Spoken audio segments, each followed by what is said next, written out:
자, 오늘의 시사평론, 대한민국의 시사 레이더 리엘 파트너스의 이승기 변호사 함께합니다. 자, 이승기 변호사님 안녕하세요. 예, 안녕하세요. 예. 자, 국내 10대 뉴스 오늘 그 두 번째 시간인데요. 어제에 이어서 2021년 10대 뉴스 그 여섯 번째는 뭡니까? 여섯 번째부터 좀 말씀해 주시죠. 예, 여섯 번째 10대 뉴스는 박근혜 전 대통령 전격 사면입니다. 네. 이 문재인 대통령이 지난 24일 국정농단 사건 등으로 이 실형을 선고받아 수감 중인 이 박근혜 전 대통령에 대해 특별 사면 및 복권을 전격적으로 결정했는데요. 예. 박 전 대통령이 구속 수감된 지가 4년 9개월 정도인데 이게 또 대선을 75일 앞둔 시점에서 이런 결정을 했습니다. 예. 여기에 불법 정치 자금을 받은 혐의로 유죄 판결을 받은 한명숙 전 국무총리의 복권, 그리고 내란 선동 혐의로 입법 중이던 이석기 전 통합진보당 의원의 가석방도 함께 이루어졌습니다. 예. 그런데 이 대선을 코앞에 둔 시점에서 문 대통령의 이 같은 결정을 두고 지금 정치권에서는 아직까지도 찬반 논쟁이 뜨거운데요. 특히 보수 야권에서는 이번 사면 대상에 그 이명박 전 대통령이 포함되지 않자 이거 보수 진영을 분열시키기 위한 정치적 목적 아니냐라는 비판이 나오고 있습니다. 반면에 이 진보 성향 시민단체와 민주노총에서는 이 촛불 정신에 대한 배신이라며 이 사면을 철회하라고 이제 비판을 했고요. 예. 지난 24일 개최된 이 사면 반대에 대한 이 국민청원에 대해서는 이틀 만에 3만 명의 동의를 얻기도 했습니다. 하지만 청와대는 이 국민통합과 박 전 대통령의 이 악화된 건강 상태를 고려해 결정했다. 이 상식에 근거한 결정이다라는 입장을 밝힌 상황이고요. 예. 바로 어제 밤 24시 그러니까 오늘 0시에 이제 박 전 대통령이 이제 석방이 됐지만은 일단 병원에 입원을 해서 치료에 전념할 예정이라고 하는데요. 대선이 얼마 안 남은 상황에서 과연 보수의 상징적 인물인 박근혜 전 대통령이 어떤 내용의 정치적 메시지를 남길지 그 부분에 이제 관심이 또 모아지는 것 같은데요. 뭐 물론 어떤 메시지도 없이 건강 회복에 전념을 할 수도 있고요. 지켜봐야 될 것 같습니다. 자, 그러면 다음 7번째 10대 뉴스는 뭡니까? 예, 다음 이슈는 그 대장동 개발 의혹 전국을 흔들다입니다. 네. 2021년 이 코로나19라는 단어를 빼면 아마 이 단어가 가장 많이 세간에 오르내리지 않았을까 싶은데요. 바로 하천대유 그리고 대장동입니다. 네. 그 성남시 대장동 일대 개발 사업에 참여한 일부 민간업자가 막대한 개발 이익을 취득한 사실이 밝혀지면서 이 국민적 분노를 일으킨 사건인데요. 네. 바로 그 민간 사업자의 대표격이 바로 이 하천대유 자산관리라는 이 주식회사였습니다. 이 대장동 개발은 2014년 당시 그 성남시장이었던 이재명 더불어민주당 대선 후보가 택지 개발 이익을 이 공공 영역으로 환수하겠다라고 하면서 이 기존의 민간 개발이었던 이 사업을 민관 개발 사업으로 전환한 가장 이제 대표적인 사업인데요. 네. 특히 이 대장동 의혹은 개발 사업을 둘러싼 이 비위 전반에 이재명 후보가 연관됐다는 그 의혹이 이 야권에서 제기되면서 대선 막바지에 아주 주요 이슈가 됐습니다. 예. 그리고 국회에서는 제2의 대장동 사태를 막기 위해 이 개발 이익을 제한하는 개발이익 한수법도 처리되기도 했고요. 현재 검찰은 유동규 전 성남도시개발공사 기획본부장 등 일명 대장동 4인방을 이 배임 혐의로 기소는 했습니다.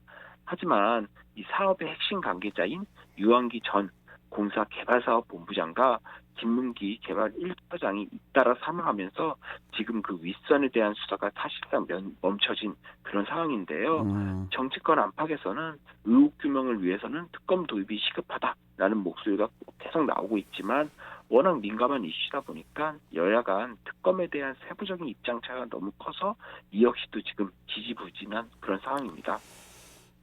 대선이 이제 70일 정도 남은 상황이니까 사실상 이제 특검을 도입을 해도 대선 전에 뭐 수사 결과가 나오는 것은 불가능한 거기 때문에 대장동 의혹 사건은 추후 정부의 또 숙제로 남겨질 듯합니다.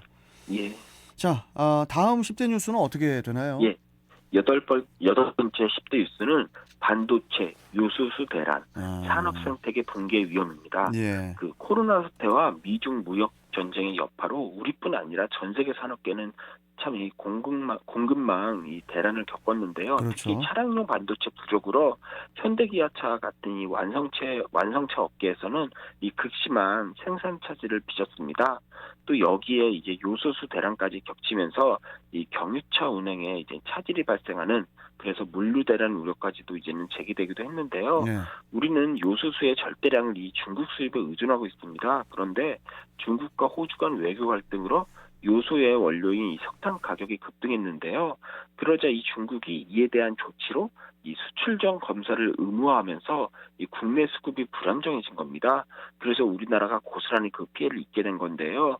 정부가 요소수 긴급 조정 조치를 내년 1월까지 연장하면서 이 유통망 관리와 물량 확보라는 이 투트랙 전략으로 지금 사태를 진정시키고 있긴 합니다. 네. 하지만 중국에 의존해온 이 기존 요소수 유통망의 한계를 보여줬다는 점과 또 중국과 호주의 갈등의 여파에서 우리가 피해를 본 점으로 인해 아직 국제사회에서 우리나라의 외교력이 좀 제한적이지 않냐라는 이 뼈 때리는 이 음, 사실을 좀 확인한 좀 씁쓸한 사건이었습니다. 뭐 그렇지 않아도 이제 이 코로나19 사태 때문에 이 내수 경기가 최악인 그런 상황에서 이런 대외적인 악재까지 겹치는 건데 내년 2022년에는 부디 우리 경제에 좀 희망적인 소식들이 많았으면 좋겠습니다. 예.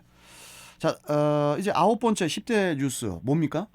예, 이번은 좀 기분 좋은 예, 뉴스인데요. 예. 다음 뉴스는 그 코스피 3천 돌파입니다. 음, 그 올해 코스피 지수가 처음으로 그 꿈의 지수로 불리는 3천선을 돌파를 했습니다. 예, 코스피 지수가 출범한 1983년 1월 이후 38년 만이고, 또 2007년 7월 그 2천선을 넘어선 때부터는 이제 13년 만입니다. 특히 이번에 3천 돌파의 가장 큰 동력은 역시 개미 투자자들인데요. 지난해 초 이 코로나19 확산으로 이 곤두박질 치던 지수가 이 동학개미 열풍에 힘입어 반등에 성공했고, 급기야 이 3천선까지 주가를 끌어올리는 이 기적을 만들어낸 겁니다. 예, 그리고 또 미국 증시 역시도 뭐 코로나와 또 인플레이션, 통화 정책 우려 속에서도 뉴욕 3대 지수 모두 가파른 상승세를 이어갔는데요. S&P 500 지수는 연초 이후 25% 넘게 상승하면서 이 신고가 경신을 이어갔습니다. 거기에 또 온라인 쇼핑몰 쿠팡은 지난 3월 뉴욕 증시에 입성해서 100조 원대 가치를 인정받기도 했고요. 네, 그리고 전기차 업체 테슬라의 주가는 그러니까 주당 1,200달러까지 상승해서 시가총액이 1조 달러. 그러니까 우리나라로는 한 1,200조 정도 되는 거죠. 여중도에 이르면서 천슬라라는 애칭을 얻었습니다. 예. 그래서인지 이 미국 증시에 투자하는 또 서학개미 열풍이 불기도 했고요. 네. 하지만 이제 아쉽게도 올해 증시 폐장일인 지난 30일 이 코스피 지수는 계속 약세를 보이면서 2,970선에서 이제 한 해를 마감을 했는데요. 새해에는 3천선 회복이라는 그런 기분 좋은 뉴스가 나오기를 또 바라봅니다. 자, 그럼 마지막 10대 뉴스는 어떻게 되나요? 예, 마지막 뉴스는 누리호 발사 절반의 성공입니다. 예. 한국형 발사체 누리호가 전남 고흥 나로호 우주센터에서 지난 10월 21일 이제 성공적으로 발사를 했습니다. 첫 발사에서 우주 700km 고도까지 도달은 했지만 3단 엔진이 예상보다 짧게 연소되면서 마지막 단계인 위성 모사체를 그 목표 궤도에 안착시키지는 못했습니다. 그렇다 보니 이제 절반의 성공에 그쳤다는 평가를 받는데요. 예. 그럼에도 누리호가 순수 우리 기술로 개발한 발사체라는 점에서 앞으로 우주 기술 강국의 길로 들어설 이 발판이 마련됐다라는 점에서는 매우 긍정적인 평가를 받고 있고요. 예, 알겠습니다.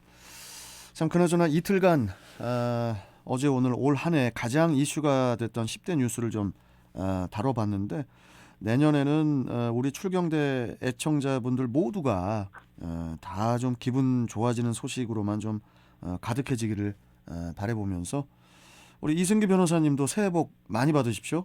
예, 네. 새해 복 많이 받으시고요. 특히 오는 2022년은 이민년, 그러니까 흑호랑이의 이제 해라고 하는데요. 예. 예로부터 호랑이는 우리나라의 국수, 그러니까 국가의 동물이라고 불렀습니다. 예. 그리고 이 조선 시대에는 또 호랑이를 산신의 사자라고 해서 잡기를 물리치는 역물로 대우했고요. 예. 우리 출경대 애청자분들도 그렇고 또 국민들 모두 새해에는 이 호랑이 기운을 듬뿍 받기를 바랍니다. 지난 1년 너무 감사했고요. 새해에는 더 좋은 소식, 밝은 소식으로 찾아뵙겠습니다. 예. 우리 또 이승기 변호사께서 또 호랑이 얼굴 닮았잖아요. 아닌가? 예.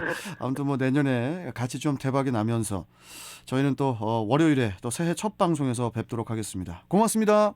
예, 감사합니다. 네. 자, 시사평론가 리엘 파트너스의 이승기 변호사와 함께했습니다.